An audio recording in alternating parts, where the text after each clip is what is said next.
Hey everybody, welcome to the Market Minute. This is TCG Ted, and we got a special episode today. And we're not going to be looking at cards per se, but talking about some tips and tricks for understanding the Flesh and Blood marketplace. Since I have been getting a couple comments about um, certain players being new to the game and kind of wanting to understand how the market works with Flesh and Blood, since it is a little bit different than other larger TCGs like Magic the Gathering or Pokemon. So let's get into it. I think the first thing that we need to talk about is the constructed formats in the game and how that works, because we'll reference them later in this video a couple different times when going through the tips and tricks later in this video. So let's get started. First one up is Classic Constructed. This is the primary format for Flesh and Blood and the main market driver, since it is the main constructed format on tier 2 and above. That means local level events like RTNs, ProQuest will be classic constructed, and then above to Callings, Battle Hardens, and to the Pro Tour itself. The next constructed format is Living Legends. This is an emerging format gaining popularity over the past year. It currently has a smaller impact, but its influence may grow significantly in the future. So we got to keep an eye on that, and we got to understand how that is going to impact the market. And the last constructed format is Blitz. This is a newer player focused format with smaller decks, generally an easier way to get into the game and start playing Flesh and Blood. Right now, at the time of this recording, it is going through some changes and it has a lesser effect on the market at the moment, but it could increase play and increase support. So we got to keep that in mind. Now, the last thing I do want to talk about with Flesh and Blood is that, and this is a very important part of the game, is that cards do not rotate themselves. And essentially, Flesh and Blood cards are eternal. Now, what does rotate out is heroes, and they living legends or ascend to the living legends status. This means that that hero is no longer playable in Classic Constructed by gaining points from winning events tier 2, or actually even tier 1 and above. When they win an event, it gains points, and then there's a certain point threshold, and that hero rotates out. How is the Flesh and Blood market set? Of course, it is set by TCG Player Low. I don't think this is abnormal. Most TCGs are set this way. Obviously, this is mainly North America focused with TCG Player, but in other regions like the EU, cardmarket.com will be the surrogate for TCG Player. So that's where, if you're looking for the value of a card, you generally start with tcgplayer.com here in the States or Card Market in the EU. Now, P2P or person-to-person sales, that generally happens on Facebook marketplaces or Facebook groups. You can find them for your region, either North America or EU or Oceania. And then also the main Discord, aka the Purple Discord, has a very active seller market channel as well. It's very important to remember Flesh and Blood is a growing game. And since it's growing, that does mean at times on TCG Player inventory starts to dwindle, causing prices to rise dramatically. While inventory backfill still happens, typically that's where we see cards really rise in price. They gain popularity very quickly, and then there's just not enough supply to meet the demand. And then the P2P or the person-to-person market catches up with them and sets their prices accordingly. So we got to keep that in mind and keep an eye on TCG Player while buying Flesh and Blood cards.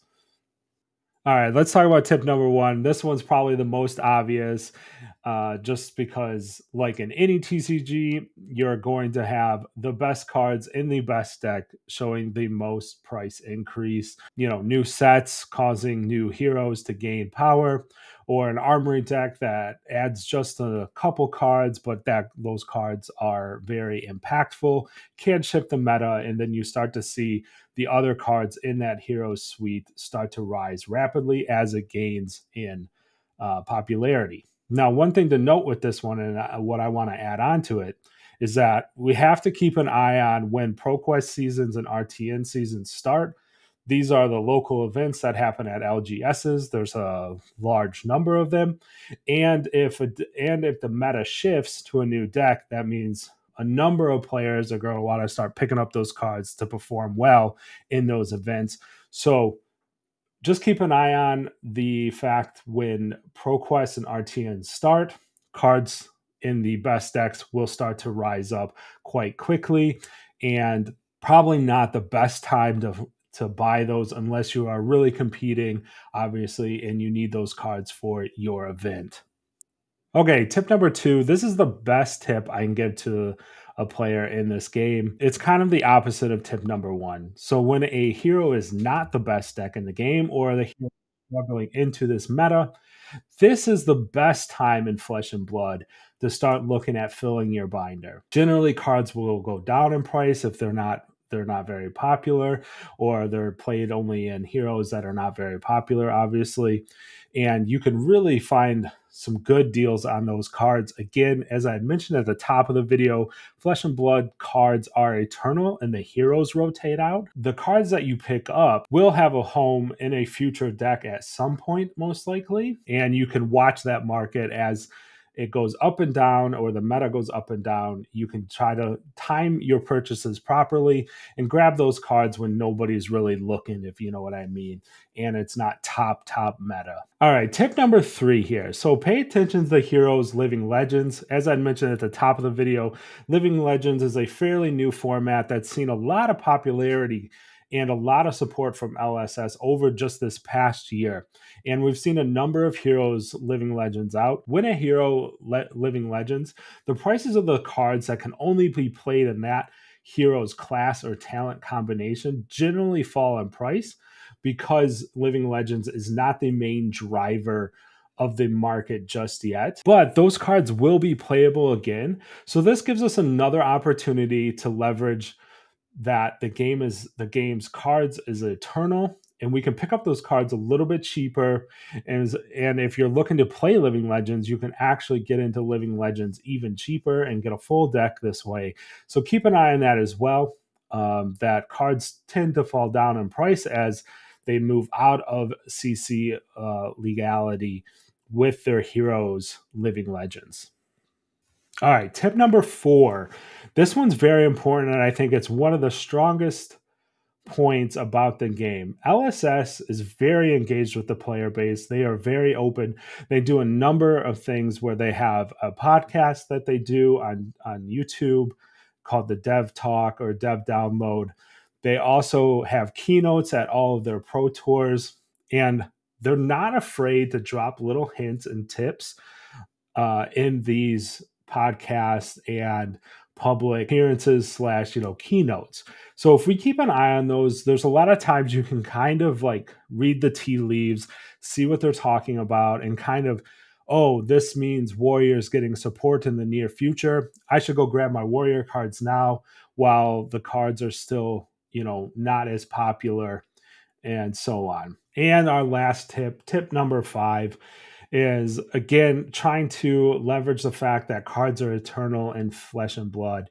And it's really just like kind of comb through as you begin to get better at the game, understand where the value in the cards are. You can really take a look at cards that just aren't seeing play right now, that maybe in the future you will see play. It's one of the core tenets that I built this channel around, is like you can really look back through the card catalog, and sometimes you can find some really strong cards that maybe just don't see play right now, but could see play in the future. Example would be like Standing Order, right? It's a 2 for 6, but it blocks for 3, and it could be in the future. It's a generic so that it could be played in multiple decks, multiple heroes. So you never know. This card, is going to be around for quite a long time.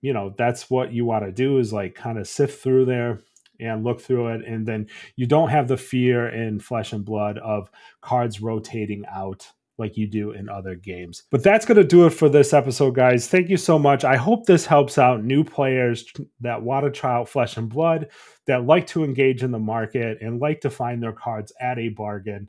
And we'll check you next time. Please like, subscribe. Peace.